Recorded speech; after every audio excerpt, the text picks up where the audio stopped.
பிரதமர் நரேந்திர மோடி பொறுப்பேற்க முன்வரிசையில் அமர்ந்திருக்கக்கூடிய கூட்டணி தலைவர்கள் எல்லாம் எழுந்து நின்று கரகோஷம் செய்யக்கூடிய காட்சிகளை பார்க்கின்றோம். திரு ராஜ்நாத் சிங் அமைச்சராக பொறுப்பேற்கிறார்.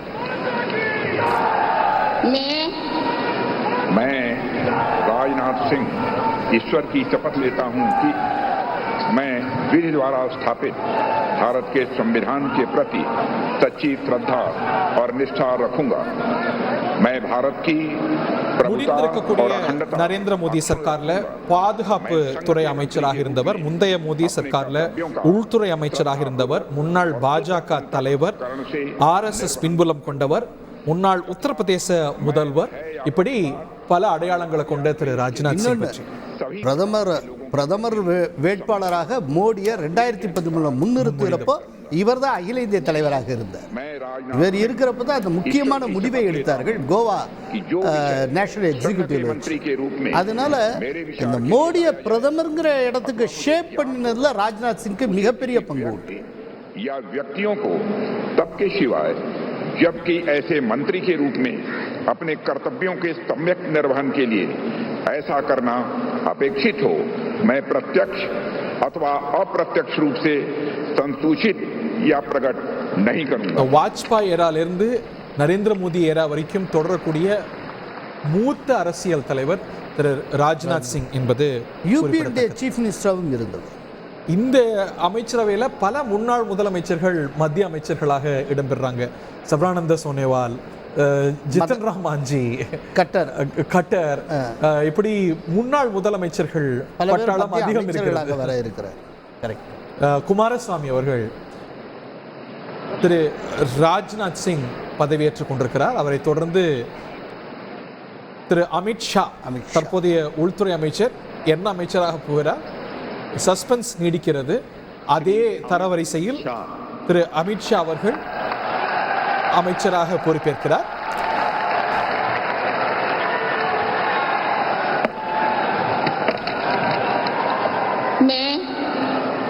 मैं अमित अनिल चंद्र शाह ईश्वर की शपथ लेता हूं कि मैं विधि द्वारा स्थापित भारत के संविधान के प्रति सच्ची श्रद्धा और निष्ठा रखूंगा. मैं भारत की प्रभुता और अखंडता अक्षुण्ण रखूंगा. मैं संघ के मंत्री के रूप में अपने कर्तव्यों का श्रद्धापूर्वक और शुद्ध अंतःकरण से निर्वहन करूंगा तथा मैं भय या पक्षपात, अनुराग या द्वेष के बिना सभी प्रकार के लोगों के प्रति संविधान और विधि के अनुसार न्याय करूंगा. मैं अमित अनिल चंद्र शाह இவரை எப்படி அறிமுகம் செய்ய, இவருக்கு அறிமுகம் தேவையில்லை என்பதுதான் பொருத்தமான மனசாட்சி. மோடியின் மனசாட்சி, மோடியின் வழக்கம். கலைஞர் சொல்வார்ல, என்னுடைய மனசாட்சி மாறன்னு, அதே போல மோடியின் மனசாட்சினா அது அமித்ஷா. அவரோடு குஜராத் அரசிலிருந்து தொடர்ந்து பிரயாணம் செய்து வருபவர், குஜராத் அரசிலும் உள்துறை அமைச்சராக. அவர் முதல்வர் பதவியை விட்டுட்டு மத்தியில பிரதமராகிறார் மோடி. அப்ப டக்குன்னு அவர் முதல்வராக இருக்கலாம்ல, ஆனால் மோடியோடய அவர் டிராவல் பண்ணார். அப்போ பாஜகவுடைய தேசிய தலைவரானார் 2014. அதற்கு பிறகு 2019 உள்துறை அமைச்சராக பொறுப்பேற்றுக் கொண்டார் திரு அமித்ஷா. இந்த முறையும் நரேந்திர மோடியுடைய அமைச்சரவையில் தொடர்கிறார். இவர் உள்துறை அமைச்சராக இருந்தபோது தேசிய அளவில் பரபரப்பான பல லாங் டேர்ம் கான்சிக்வென்ஷியல் முடிவுகள் இவரால் 370 அப்ரகேஷன், அதே போல குடியுரிமை திருத்த சட்டம் CAA, சில சர்ச்சைக்குரியவை, சில பிரபலமானவை. திரு அமித்ஷா அவர்கள் மீண்டும் நரேந்திர மோடி சர்க்கார்ல இணைந்து கொண்டிருக்கிறார் என்பது குறிப்பிடத்தக்கது. அடுத்தது நிதின் கட்கரி. ஸ்ரீ நிதின் ஜெயராம் கட்கரி.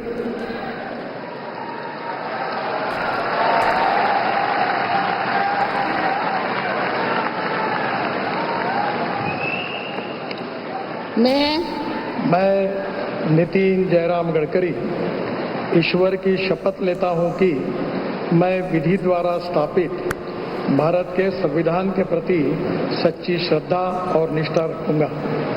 मैं भारत की प्रभुता और अखंडता अक्षुण्ण रखूंगा।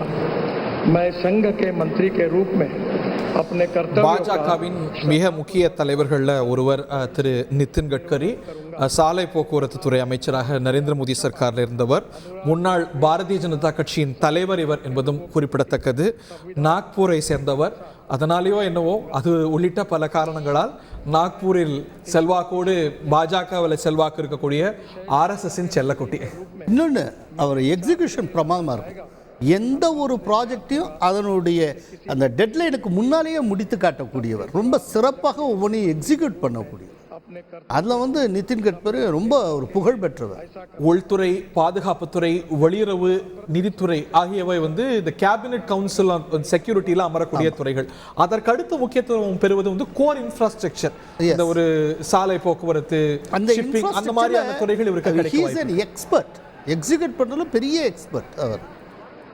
இவருக்கும் மோடிக்குமான ஈக்குவேஷன் பல வகைகளில் பார்க்கப்படுது. There are very many interpretations to it. இல்லை, அது இவர் எப்போதுமே ஃப்ராங்காக பேசக்கூடியவர், அவ்வளோதான். மோதல் போக்கு கிடையாது. ஆனால் அவர் பேசுறதுலேருந்து பல இது இன்டர்பிரேட் பண்ணுறதுக்கான சாத்தியங்கள் உருவாகும். அதை தவிர்த்து இல்லைன்னா இப்போ திரும்பவும் மோடி அதே இடத்துல திரும்ப அவரை கொண்டு வந்து வச்சிருக்கு. ஏன்னா எப்போதுமே எக்ஸிக்யூட் பண்ணக்கூடியவருங்கிறதுனால. ஜேபி நட்டா, பாரதிய ஜனதா கட்சியுடைய தேசிய தலைவராக இருக்கக்கூடிய ஜேபி நட்டா இந்த முறை அமைச்சராகிறார். யார் தேசிய தலைவர்ங்கிற கேள்வி எழுகிறது. मैं जगत प्रकाश नड्डा ईश्वर की शपथ लेता हूं कि मैं विधि द्वारा स्थापित भारत के संविधान के प्रति सच्ची श्रद्धा और निष्ठा रखूंगा। मैं भारत की प्रभुता और अखंडता अक्षुण्ण रखूंगा। मैं संघ के मंत्री के रूप में अपने कर्तव्यों தற்போதைய பாரதிய ஜனதா கட்சியுடைய தேசிய தலைவர், அமைச்சரவையில் இடம்பெற்ற அனுபவமும் கொண்டவர் என்பது குறிப்பிடத்தக்கது. 2014 முதல் 19 வரைக்கும் நரேந்திர மோடி அரசுல சுகாதாரத்துறை அமைச்சராக இருந்தவர் என்பது குறிப்பிடத்தக்கது. இதை ப்ரமோஷன் என்று பார்க்கவா, இல்ல கிக்கிங் அப்ஸ்டேர்ஸ் என்று சொல்வார்கள், இந்த பதவியை காலி பண்ணுவதற்காக வேறொரு பதவிக்கு? இல்லை, அப்படி இல்லை. இப்போ அவருடைய இது பதவிக்காலம் முடிகிறது. அப்போ திரும்ப அவருக்கு முன்ன மாதிரியே கேபினெட்ல கொடுத்து மரியாதை செய்கிறாங்க. ஏற்கனவே ஹெல்த் மினிஸ்டராக இருந்திருக்கிறார். அதே போல் ஹிமாச்சல் பிரதேஷில் ஸ்டேட் ஹெல்த் மினிஸ்டராகவும் இருந்தவர். அவர் ஒரு நல்ல பிரமாதமாக எக்ஸிக்யூட் பண்ணக்கூடிய இவர் நிதின் கட்கரி எல்லாம். அதனால திரும்ப இவருடைய சர்வீஸ் அவைல் பண்றாங்க.